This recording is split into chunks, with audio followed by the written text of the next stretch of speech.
AIFMD explained. Scope, thresholds, exemptions, and compliance. The Alternative Investment Fund Managers Directive, AIFMD, is the cornerstone of EU regulation for managers of non-UCITS investment funds. It determines which fund managers require authorisation, sets asset thresholds that trigger full regulatory obligations, and establishes the framework for marketing alternative investment funds to EU investors. It also created a passport, allowing AIFMs to market their funds throughout the EEA without relying on national private placement rules, NPPRs. This note sets out the scope of AIFMD, the key thresholds and exemptions available, how the directive applies to EU and non-EU managers, as well as recent changes introduced by AIFMD II. What is the Alternative Investment Fund Managers Directive, AIFMD D? The Alternative Investment Fund Managers Directive, Directive 2011/61/EU, commonly known as AIFMD, is the primary EU regulatory framework governing managers of alternative investment funds, AIFs. It was adopted in 2011 and transposed into national law across EU member states by July 2013.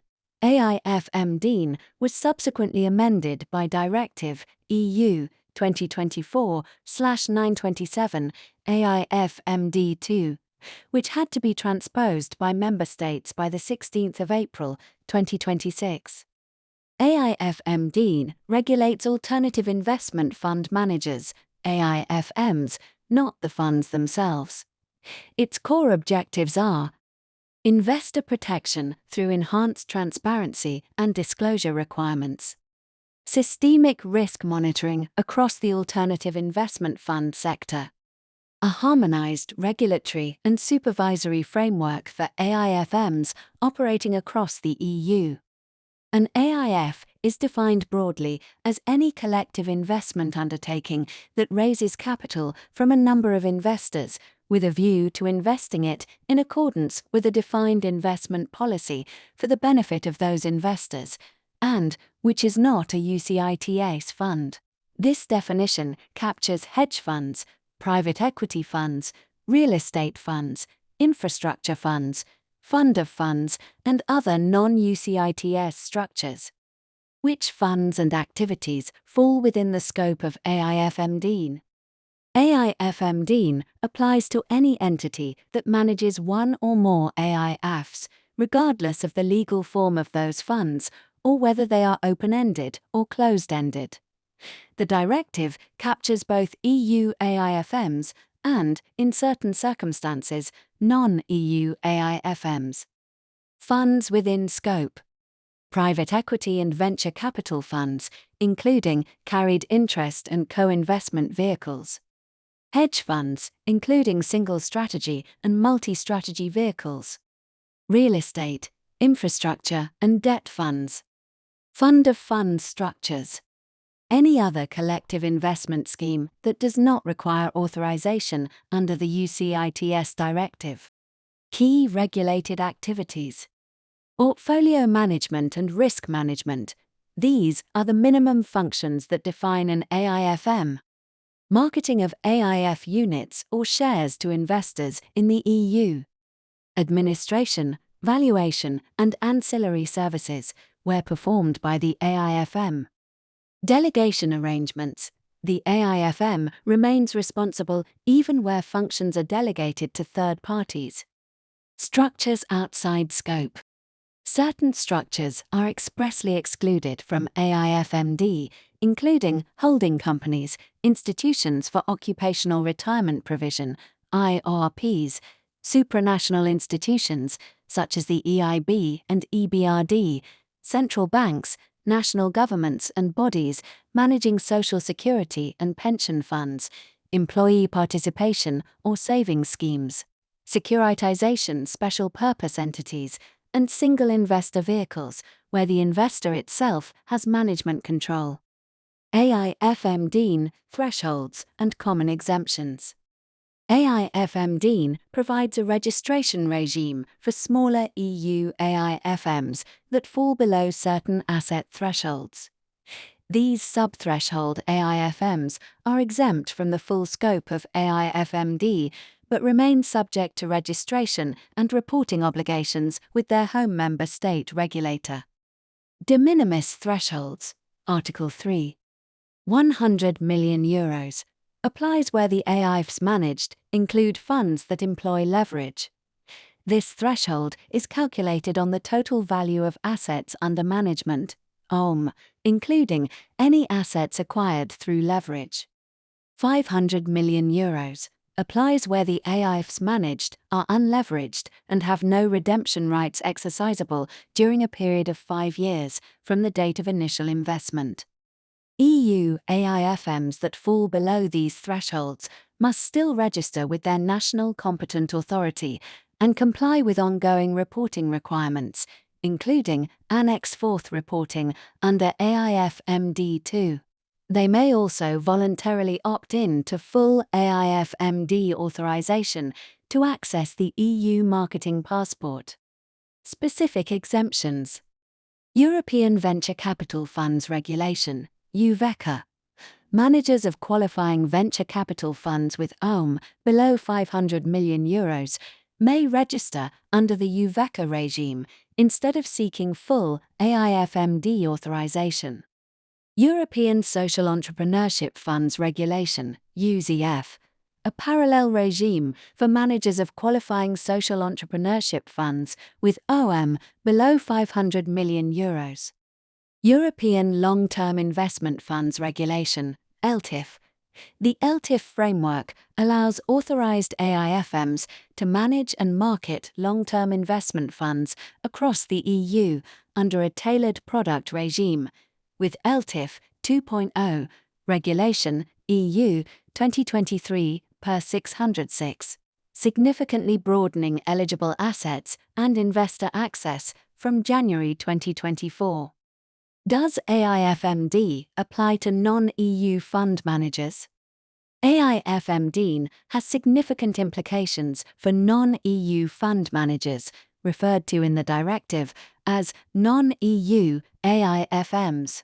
Although a non-EU AIFM is not required to obtain AIFMD authorization simply because it manages funds, AIFMD becomes relevant in 2 principal scenarios.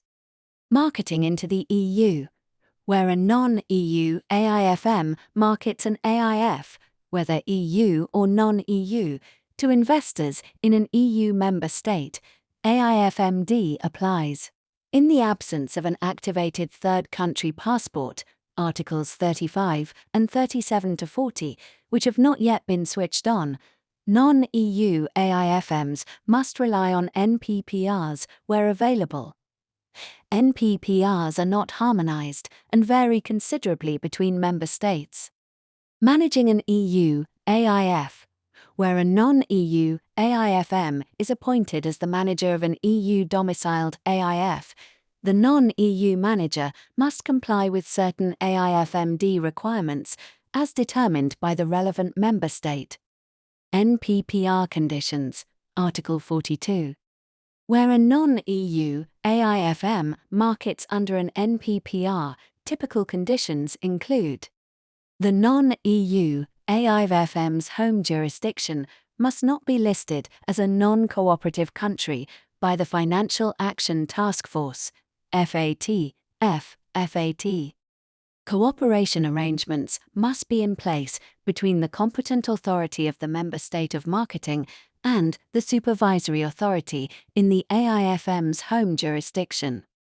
Compliance with AIFMD transparency and reporting requirements, Articles 22 to 24, including annual reports and investor disclosure.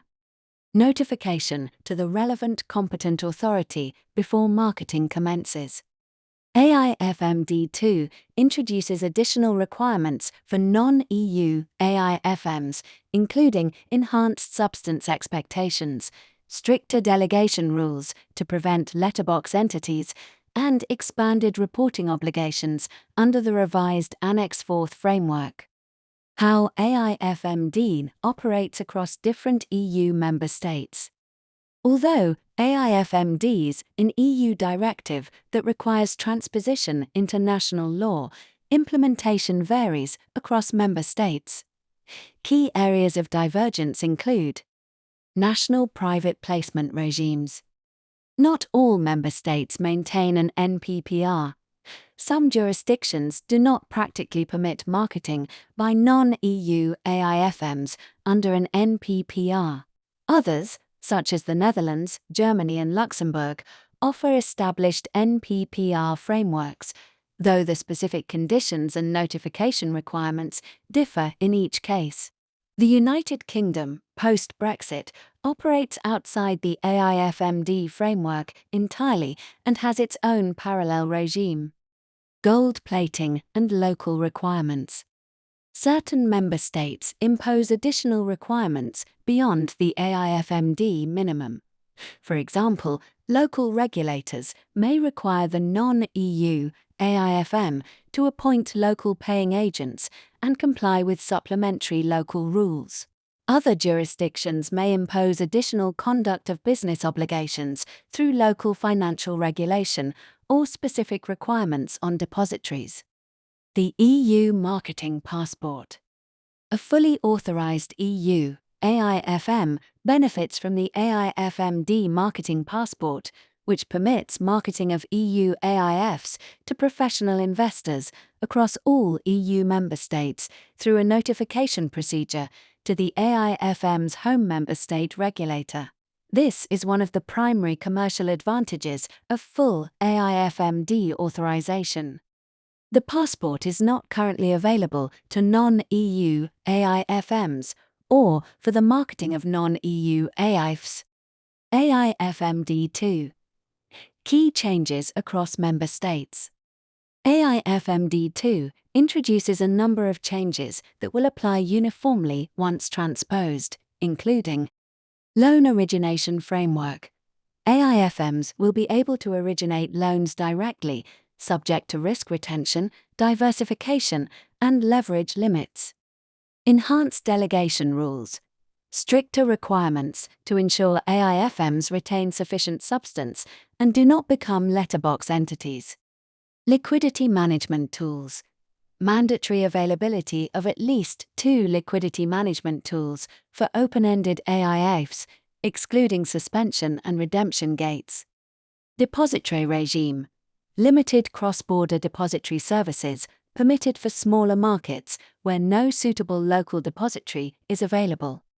Expanded reporting.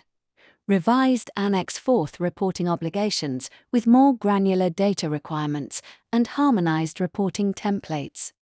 Early engagement with local counsel in each relevant jurisdiction is advisable to ensure compliance with both the directive and any additional national requirements.